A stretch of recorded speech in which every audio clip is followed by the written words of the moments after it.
Can a housing society member or individual flat buyer challenge the deemed conveyance in court? Hello, this is Advocate Uma Tripathi, founder of Juriscraft. Imagine the situation if you are living in a cooperative housing society and government has granted you a deemed conveyance, which means the transferring of land and building ownership to the housing society. But you believe the land area transferred to the society is not correct. So you decide to go to court by yourself. But here is the big question.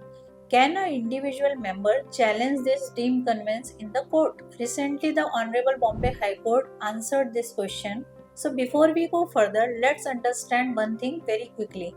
Deemed conveyance is a legal process in Maharashtra where if a developer fails to convey the land of the society to the society within 4 months of its registration, the district deputy registrar can step in and transfer the ownership to the society. This is crucial because it gives the society the legal title of the land, enables redevelopment, and prevents future disputes with developers.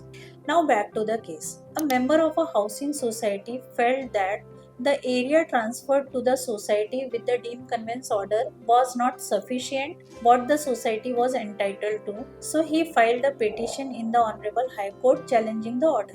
But there was a key issue in that the housing society itself has not challenged the order, rather, the individual member has challenged this in the court. So, in this case, Justice Amit Borkar has dismissed the petition, and the court has also explained the important principle of cooperative housing society in Maharashtra. So, when you become a member of a housing society, the matters related to society property must be handled collectively by society as a collective body. The society is treated as a legal entity and it represents the interest of all its members collectively.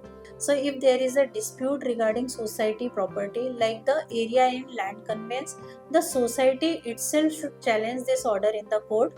The court also pointed out a principal reason for this rule.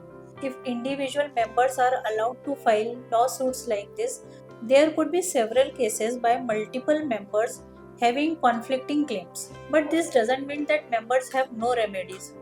So, if you believe management committee is not acting in society's interest, you can raise the question to the general body meetings, take action under cooperative laws, and push the society to challenge such orders by themselves.